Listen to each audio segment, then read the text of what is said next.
one of my, if not my favorite Roadium memory was when I would go to the swamp meet with one of my friends, and we just stand like at the corner of the stand and see all the people that would come and ask for like the mixtape. To hear somebody say your name, like, "Hey, you got the new TonyA mixtape? You got the new TonyA mixtape? Oh no, I have the High CO one already. Do you have Skanless, the new one?" To hear that and them not knowing who I was, and Steve would sell them. It was funny because even though I'd only get like $200, I'd see him like sell like 30 of them within 1 hour that I was there. But to know that my tapes were going out, to know that they were being sold and people were liking them, to me it was just like, it was crazy because I was doing them in my room just for the fun of it, and to know that people actually were paying for them, I don't know, it just meant a lot to me. Yeah. So I had years ago when Whitney Houston's first album came out, they dropped her off at my store. And she sat at the counter, and I told her, I said, "Watch what happens when I put on your album." And none of the customers knew that it was her. And I would play it, and they would come up and go, "What is that? I want that." And she still always talked about that when I saw her, about sitting there at the store and the feeling of hearing people ask for her by name from playing it in the store. So that happens to artists, and probably hearing you yourself on the radio the first time. Yes, most definitely. Had to have been crazy. Yeah. Most definitely. Going into the Roadium, at times seeing guys break dance right in front of Steve's stand.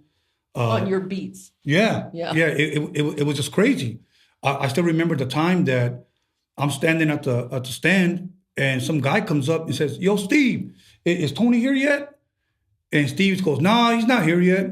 And I was like, who was that? Oh, that was High C right there. The guy I was telling you about that wants to rap on your mixtapes. And I was like, "Oh, okay." He goes, "Yeah, maybe we should go down there, pay him a visit." All right, I'll go check him out.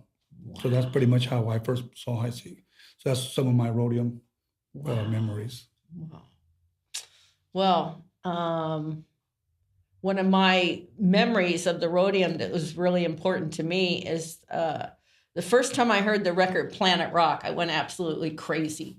And I was a buyer, I probably was maybe managing that store at the time, and I really wanted that record.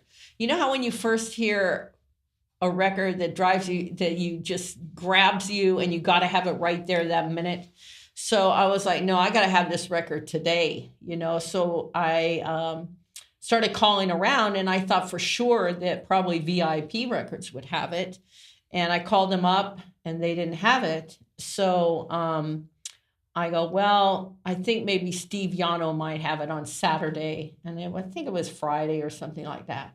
Next day, go over there, SteveYano had it, Planet Rock. And so every time when I hear Planet Rock, and we hear Planet Rock all the time because it's used all the time, I just think of Steve every single time. And then another fond memory for me is when I was put on the back of Straight Outta Compton on the thank yous, and SteveYano was on the back of there as well. But I thought about, I wouldn't have really known these guys like that without the swap meet and SteveYano.